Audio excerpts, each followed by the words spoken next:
आपण सर्वजण एका दृश्याची कल्पना करूया. सकाळचे 5 वाजले आहेत. बाहेर पूर्णपणे अंधार आहे. सगळीकडे एकदम शांतता आहे. आणि जगातले बहुतांश लोक गाढ झोपेत आहेत. हो, अगदी. आणि बरोबर याच वेळी आपला अलार्म वाजतो. आपल्यापैकी बऱ्याच जणांसाठी हा दिवसातला सर्वात नकोसा वाटणारा अत्यंत त्रासदायक क्षण असतो, नाही का? नक्कीच. बहुतेक लोकांसाठी तो एक संघर्षच असतो. पण आता याच क्षणाकडे एका वेगळ्या दृष्टिकोनातून पाहूया. Naveen Jain, Dwayne the Rock Johnson, Akshay Kumar, Richard Branson, ट्विटरचे सहसंस्थापक जॅक डॉर्सी, ॲपलचे टिम कुक आणि अगदी अमेरिकेचे माजी राष्ट्राध्यक्ष बराक ओबामा. बापरे, खूप मोठी नावं आहे ती. हो ना. आणि या सर्व जागतिक स्तरावर यशस्वी आणि प्रभावशाली व्यक्तींमध्ये एक गोष्ट समान आहे. त्यांच्यासाठी पहाटे 5 वाजण्याची वेळ ही कोणतीही शिक्षा नसून ते त्यांचं सर्वात मोठं आणि गुप्त हत्यार आहे. अगदी खरंय. आजच्या या सखोल चर्चेमध्ये आपण ग्रेट आयडियाज ग्रेट लाईफ या यूट्यूब चॅनलवरील एका अप्रतिम व्हिडिओच्या आधारे रॉबिन शर्मा यांच्या द 5 AM क्लब या जगप्रसिद्ध पुस्तकातील तत्वांचा सखोल अभ्यास करणार आहोत. आपलं आजचं मिशन हेच आहे की सकाळी लवकर उठल्यानं आयुष्य खरोखर कसं बदलू शकतं आणि त्यामागचं नेमकं विज्ञान काय आहे हे मुळापासून समजून घेणं. होय, तर आपण सुरुवात करूया. नक्कीच. पण पुढे जाण्याआधी इथे गैरसमज दूर करणं खूप गरजेचं आहे. कोणता गैरसमज? म्हणजे बघा, फक्त सकाळी 5 वाजता उठणं, डोळे चोळत बेडवर बसून राहणं आणि भिंतीकडे पाहत राहणं याने कोणीही यशस्वी होत नाही. बरोबर आहे. नुसतं उठून फायदा नाही. अगदी. लवकर उठणं ही फक्त पहिली पायरी आहे. उठल्यावर नेमकं काय करायचं हेच जर माहिती नसेल तर त्या लवकर उठण्याला काहीच अर्थ उरत नाही. उठल्यानंतरचा तो पहिला 1 तास कसा व्यतीत केला जातो हेच या सर्व यशस्वी लोकांच्या यशाचं खरं गम्मक आहे. म्हणजे तो पहिला तास महत्वाचा आहे. हो, तो पहिला तास खऱ्या अर्थानं आपल्या संपूर्ण दिवसाचा पाया रचतो.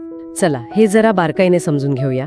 सकाळी 5ला उठणं महत्वाचं आहे हे आपण ऐकलं, पण उठल्यावर नेमकं करायचं काय? या पहिल्या एका अंधाऱ्या आणि शांत तासात आपण असा कोणता चमत्कार करू शकतो ज्यामुळे दिवसाची सुरुवात एकदम दमदार होईल? बघा, रॉबिन शर्मा या पहिल्या एका तासाला विक्ट्री आवर म्हणजे विजयाचा तास असं म्हणतात. अच्छा, विजयाचा तास. हो. आणि या तासाचा अतिशय अचूक वापर करण्यासाठी त्यांनी एक 20-20-20 फॉर्म्युला दिलाय. 20-20-20 म्हणजे काय? सोप्या भाषेत सांगायचं तर या 60 मिनिटांचे समान 3 भाग करायचे आहेत. पहिली 20 मिनिटं, दुसरी 20 मिनिटं आणि तिसरी 20 मिनिटं. समजलं.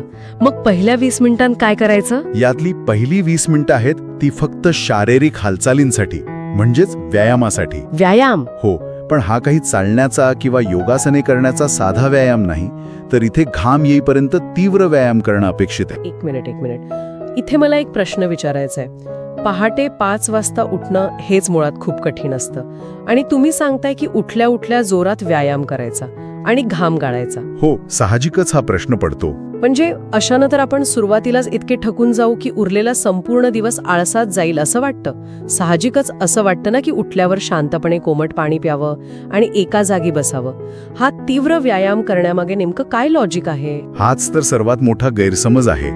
यातली सर्वात लक्षवेधी गोष्ट म्हणजे या घामामागे लपलेलं विज्ञान.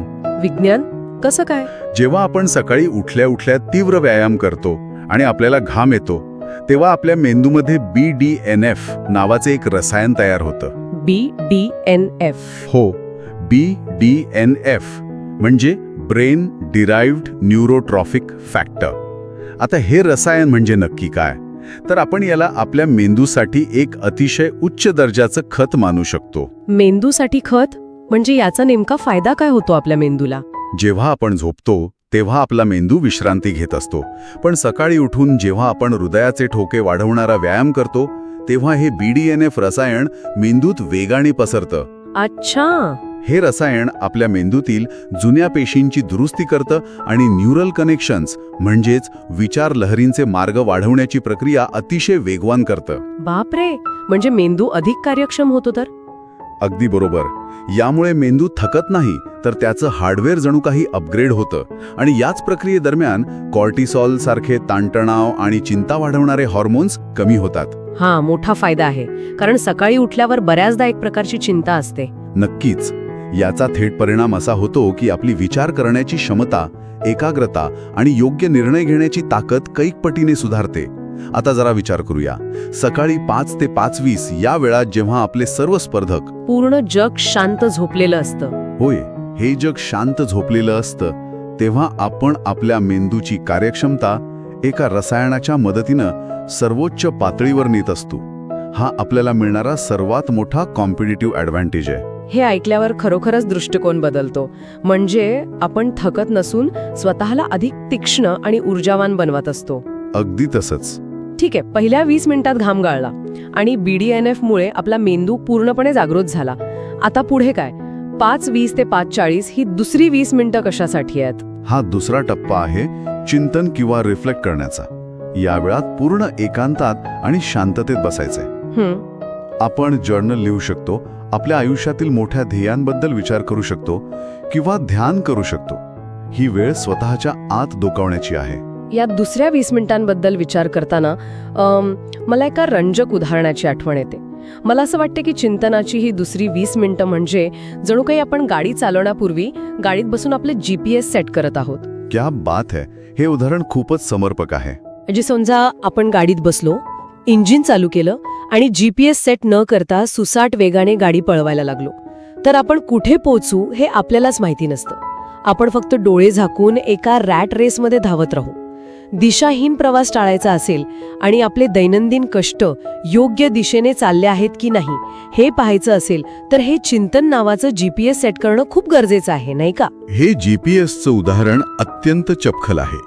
कारण दैनंदिन जीवनातील धावपळीत आपण अनेकदा हेच विसरतो की आपण जे काही रोजचे कष्ट करत आहोत त्याचं आपल्या आयुष्यातील मोठ्या आणि खऱ्या ध्येयांशी काही नातं आहे की नाही. खरंय, आपण फक्त यंत्रासारखं काम करत राहतो. म्हणूनच जेव्हा आपण जर्नल लिहितो किंवा शांत बसून ध्यान करतो तेव्हा आपण आपल्या कृती आणि आपलं ध्येय यांची सांगड घालत असतो. यामुळे दिवसभरात काय महत्वाचं आहे आणि कशावर वेळ वाया घालवायचा नाही हे ठरवणं अत्यंत सोपं जातं. बरोबर. आणि मग येतात विक्ट्री अवर, मधली शेवटची 20 मिनिटं, 5:40 ते 6 ची वेळ. इथे काय अपेक्षित आहे? ही वेळ आहे ज्ञान मिळवण्याची किंवा स्वतःला ग्रो करण्याची. या वेळेत आपण ऑडिओ बुक्स ऐकू शकतो, स्वतःच्या क्षेत्राशी संबंधित नवीन माहिती देणारी पुस्तकं वाचू शकतो किंवा यशस्वी लोकांची चरित्र वाचू शकतो. म्हणजे 6 वाजेपर्यंत आपण व्यायाम करून शरीराला आणि मेंदूला चालना दिली, चिंतन करून दिवसाची दिशा ठरवली आणि नवीन ज्ञान मिळून स्वतःला अधिक समृद्ध केलं. अगदी बरोबर. आणि यामागचं गणित किती प्रभावी आहे बघा. जर कोणी हा 20-20-20 फॉर्म्युला वर्षभर नियमितपणे पाळला तर एका वर्षात सुमारे 122 तास केवळ व्यायामासाठी. बापरे, 122 तास? होय. आणि 122 तास स्वतःच्या आयुष्याचं चिंतन करण्यासाठी आणि 122 तास उत्तम दर्जाचं ज्ञान मिळवण्यासाठी गुंतवले जातात. हा वेळेचा अतिशय उत्कृष्ट आणि चक्रवाढ पद्धतीने वाढणारा वापर आहे. यामुळे कोणाच्याही व्यक्तिमत्वात आमूलाग्र बदल घडणं निश्चित आहे. हे खरंच प्रभावी आहे. पण इथे मला एका गोष्टीवर थोडा वेगळा विचार मांडायचा आहे. आपण आत्तापर्यंत व्यायामाबद्दल बोललो, ध्यानाबद्दल बोललो आणि मेंदूला चालना देण्याबद्दल बोललो. आपण अनेकदा प्रेरणादायी वक्त्यांकडून ऐकतो की माइंडसेट म्हणजे मानसिकता सर्व काही असते. एकदा मानसिकता बदलली की सगळं साध्य होतं असं ते म्हणतात. पण फक्त माइंडसेट सुधारून चालतं का? हे पुरेसं आहे का? हा खूपच महत्वाचा आणि बऱ्याचदा दुर्लक्षित राहणारा मुद्दा आहे. रॉबिन शर्मा यांच्या मते केवळ माइंडसेटवर विसंबून राहणं हा एक सापळा आहे. सापळा म्हणजे कसं? कारण माइंडसेट हा एकूण यशाच्या आणि आनंदाच्या समीकरणाचा फक्त 25% म्हणजे 1/4 भाग आहे. या 20-20-20 फॉर्म्युल्यासोबतच यशासाठीची 4 आंतरिक साम्राज्य विकसित करणं आवश्यक आहे. माइंडसेट हे फक्त पहिलं साम्राज्य झालं. उरलेली 3 साम्राज्य तितकीच महत्वाची आहेत. अच्छा, मग दुसरं साम्राज्य कोणतं? दुसरं साम्राज्य आहे हार्टसेट. हार्टसेट म्हणजे याचा संबंध आपल्या भावनांशी आहे का? होय, हे आपल्या भावनिक आयुष्याशी आणि नातेसंबंधांशी जोडलेलं आहे. समजा एका व्यक्तीचा माइंडसेट खूप मजबूत आहे, तो ध्येयावर लक्ष केंद्रित करू शकतो. पण जर त्याच्या मनात भूतकाळातील राग असेल किंवा कुटुंबासोबतचे संबंध ताणलेले असतील, अगदी बरोबर, किंवा मित्रांसोबतचे संबंध चांगले नसतील तर तो आतून कधीच सुखी नसतो. उत्तम माइंडसेट असूनही माणूस योग्य आणि शांत डोक्याने निर्णय घेऊ शकत नाही. त्यानंतर तिसरं साम्राज्य येतं हेल्थ सेट म्हणजे शारीरिक आरोग्य. हे तर सर्वात महत्वाचं आहे. हो, जसं एका प्रसिद्ध विचारवंतानं म्हटलं आहे की जर माणूस मरणपंथाला लागलेला असेल तर तो कितीही मोठा व्यवसाय उभा करू शकत नाही. आरोग्याविना मिळवलेला पैसा आणि यश पूर्णपणे व्यर्थ आहे. हे अगदी खरंय. प्रकृती साथ देत नसेल तर जगातील कोणतीही संपत्ती आनंद देऊ शकत नाही. आणि मग चौथं साम्राज्य कोणतं? चौथं आणि अत्यंत महत्वाचं साम्राज्य आहे सोलसेट. हे आपल्या आध्यात्मिक बाजूशी निगडीत आहे. रोजच्या धकाधकीच्या आणि भौतिकवादी जगाच्या पलीकडे पाहणं, रोज सकाळी शांततेत बसून स्वतःच्या आत्म्याशी संवाद साधणं आणि पैशाच्या पलीकडचं आयुष्याचं सत्य समजून घेणं हे सोलसेटमध्ये येतं. हे अधिक चांगल्या प्रकारे समजून घेण्यासाठी आपण नवीन जैन यांचं उदाहरण पाहू शकतो. ते एका मध्यमवर्गीय भारतीय कुटुंबातून आले आणि आज ते अमेरिकेत एक मोठे अब्जाधीश आहेत. हो, त्यांची कहाणी खूप प्रेरणादायी आहे. ते स्वतः एका मुलाखतीत सांगतात की ते व्यवसायाला एका युद्धासारखं मानतात आणि या युद्धात जिंकण्यासाठी ते रोज सकाळी स्वतःचं मन, शरीर आणि आत्मा यांची तयारी करतात. तर ह्या उदाहरणावरून मला एक साहजिक प्रश्न पडतो. कोणता? आजकालच्या हसल कल्चरमध्ये आपण पाहतो की रात्रंदिवस फक्त काम आणि पैसा यावरच भर दिला जातो. विश्रांती घेऊ नका, फक्त धावत राहा, असं सतत सांगितलं जातं. या धावपळीत आपण फक्त माइंडसेटच्या मागे धावून आपला हार्टसेट आणि सोलसेट पूर्णपणे विसरत नाही होत ना? आपण यंत्रांसारखे तर होत नाही होत ना? आजच्या या हसल कल्चरचा हाच सर्वात मोठा धोका आहे. या संस्कृतीने माणसाला मशीनसारखं वागायला शिकवलंय. पण मानवीय यश आणि समाधान हे मशीनसारखं मोजता येत नाही. खरंय. पण जर आपण या चारही साम्राज्यांचा समतोल राखला नाही तर खूप पैसा आणि यश मिळूनही ती आतली पोकळी तशीच राहते. उत्तम आरोग्य आणि जिव्हाळ्याच्या नातेसंबंधांविना मिळालेलं यश हे अपूर्णच असतं. जेव्हा आपण आपल्या भावनांना म्हणजे हार्टसेटला आणि आत्म्याला म्हणजे सोलसेटला वेळ देतो तेव्हा मिळणारा आनंद हा वरवरचा नसून खूप खोल आणि टिकाऊ असतो. पण मग इथे एक विरोधाभास निर्माण होतो. जर आपण रोज स्वतःला व्यवसायासाठी किंवा कामासाठी युद्ध पातळीवर तयार करत राहिलो, पहाटे 5ला उठून 20-20-20 फॉर्म्युला पाळत राहिलो, ही 4 साम्राज्य सांभाळत राहिलो, तर आपण कुठेतरी आतून पूर्णपणे थकून जाणार नाही का? अतिश्रम किंवा ज्याला आपण बर्नआउट म्हणतो ते टाळून हे सगळं सातत्यानं कसं करायचं? माणसाच्या ऊर्जेलाही काही मर्यादा असतातच ना? नक्कीच असतात. आणि जर आपण याचा मोठ्या चित्राशी संबंध जोडला तर आपल्याला निसर्गाच्या एका अत्यंत साध्या पण प्रभावी नियमाकडे लक्ष द्यावं लागेल. उच्च दर्जाचं काम करणारे लोक, ज्यांना आपण इलिट परफॉर्मर्स म्हणतो, ते केवळ त्यांच्या कामावर किंवा हसल करण्यावर लक्ष केंद्रित करत नाहीत. मग ते काय करतात? तर ते त्यांच्या कामाच्या आणि विश्रांतीच्या प्रमाणावर अत्यंत बारकाईने लक्ष ठेवतात. याला इलिट परफॉर्मन्सची जोडी चक्र असं म्हटलं जातं. हे समजून घेण्यासाठी आपण शेतीचं उदाहरण घेऊया. शेतीचं उदाहरण? ते कसं? बघा, शेतात पीक घेताना कोणताही समजूतदार शेतकरी सलग 12 महिने वर्षामागून वर्ष जमिनीतून फक्त पीक काढत नाही. हो, मग जमिनीचा कस कमी होतो नाही तर? बरोबर. 2 पिकांच्या मध्ये एक काळ असा असतो जेव्हा जमीन पूर्णपणे मोकळी आणि निष्क्रिय सोडली जाते. हा काळ जमिनीसाठी विश्रांतीचा असतो. आपल्याला वरवर पाहता असं वाटतं की जमीन काहीच करत नाहीये, पण या विश्रांतीच्या काळातच जमीन आपली सर्व गमावलेली पोषक तत्व परत मिळवत असते. आणि पुनर्बांधणी ही विश्रांतीच्या काळातच होते. म्हणजेच कामा इतकीच विश्रांती ही उत्पादक आहे. आणि जेव्हा आपण विश्रांतीबद्दल बोलतो तेव्हा प्रामुख्यानं झोपेचं महत्त्व समोर येतं. या सूत्रानुसार आपली झोप सुधारण्यासाठी आपल्याला झोपण्यापूर्वी काही गोष्टी टाळायला हव्यात. असं सांगितलं जातं की झोपण्यापूर्वी किमान 1 तास आधी सर्व इलेक्ट्रॉनिक उपकरणांपासनं म्हणजे मोबाईल, लॅपटॉप, टीव्ही यांपासनं पूर्णपणे दूर राहायला हवं. हा नियम इतका कडक का आहे? यामागे पूर्णपणे मानवी जीवशास्त्र आहे. या उपकरणांच्या स्क्रीनमधून एक विशिष्ट प्रकारचा प्रकाश बाहेर पडतो ज्याला ब्लू लाईट म्हणतात. आणि या ब्लू लाईटचा थेट परिणाम आपल्या शरीरात तयार होणाऱ्या मेलाटोनिन या संप्रेरकावर होतो. मेलाटोनिन म्हणजे हे नेमकं काय करतं? सोप्या भाषेत सांगायचं तर मेलाटोनिन हे रसायन म्हणजे शरीराची नैसर्गिक झोपेची गोळी आहे. जसा बाहेर अंधार पडतो तसं शरीर मेलाटोनिन तयार करायला सुरुवात करतं, ज्यामुळे आपल्याला शांत आणि गाढ झोप लागते. पण मग जेव्हा आपण झोपण्यापूर्वी मोबाईल पाहतो तेव्हा काय होतं? तेव्हा त्या स्क्रीनमधून येणारी ब्लू लाईट आपल्या डोळ्यांवाटे मेंदूपर्यंत पोचते आणि मेंदूतील पिनियल ग्लँडला असा खोटा संदेश देते की बाहेर अजूनही सूर्याचा प्रकाश आहे, दिवसच आहे. बाप रे, म्हणजे मेंदूला वाटतं की अजून रात्र झालीच नाहीये. हो, यामुळे मेंदू मेलॅटोनिन तयार करणं थांबवतो.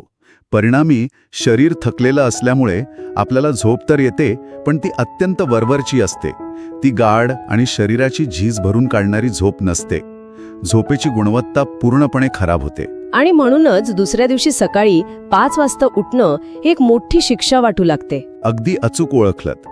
त्यामुळे झोपण्यापूर्वीचा तो 1 तास कुटुंबाशी गप्पा मारण्यात, एखादं चांगलं पुस्तक वाचण्यात घालवणं अत्यंत आवश्यक आहे, जेणेकरून मेंदूला शांततेचा संदेश मिळेल. हे सर्व ऐकायला खरोखरच खूप तर्कशुद्ध वाटतं आणि एकमेकांशी जोडलेलं वाटतं. पण आता सगळ्यात कळीचा आणि व्यावहारिक प्रश्न घेऊया. विचारा. हे सगळं सिद्धांतामध्ये म्हणजे थिअरीमध्ये खूप भारी वाटतं, पण प्रत्यक्षात जेव्हा थंडीच्या दिवसात सकाळी 5 वाजता गजर वाजतो आणि अंथरूण उबदार असतं ना, तेव्हा तो गजर बंद करून पुन्हा झोपण्याची जी तीव्र इच्छा होते ती कशी मोडायची? सुरुवातीचे काही दिवस उत्साह असतो, पण नंतर ही सवय कशी टिकवायची? हा अवघड प्रवास सोपा कसा करायचा? यासाठी रॉबिन शर्मा यांनी एक अत्यंत वैज्ञानिक पद्धत सांगितली आहे, ज्याला 66 दिवसांचा सवय लावण्याचा नियम म्हणतात. 66 दिवस? हो. विज्ञानानुसार कोणतीही नवीन सवय मेंदूत पूर्णपणे स्थापित होण्यासाठी आणि ती आपोआप घडण्यासाठी अंदाजे 66 दिवस लागतात. या 66 दिवसांचे 3 समान टप्पे आहेत, प्रत्येकी 22 दिवसांचे. यातला पहिला टप्पा आहे डिस्ट्रॅक्शन फेज, म्हणजेच मोडतोडीचा टप्पा. पहिले 22 दिवस अत्यंत कठीण आणि त्रासदायक असतात. त्रासदायक का? कारण आपण झोप मोडतो म्हणून?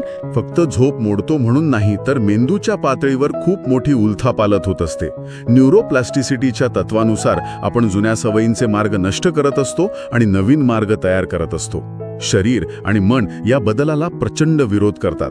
म्हणूनच सकाळी उठताना अक्षरशः शारीरिक वेदना झाल्यासारखं वाटतं. हे तर खूपच आव्हानात्मक आहे. हो ना. या पहिल्या टप्प्यात तग धरून राहण्यासाठी कुठल्याही प्रेरणेपेक्षा अत्यंत प्रबळ इच्छाशक्तीची गरज असते. आणि मग त्यानंतर येतो दुसरा टप्पा, ज्याला इन्स्टॉलेशन फेज म्हणतात. 23व्या दिवसापासून ते 44व्या दिवसापर्यंतचा हा मधला काळ. या टप्प्यात नेमकं काय होतं? हा टप्पा खूप गोंधळात टाकणारा असतो. या काळात सुरुवातीचा शारीरिक त्रास कदाचित थोडा कमी होईल, पण प्रचंड मानसिक निराशा येते. म्हणजे सोडून द्यावंसं वाटतं. अगदी.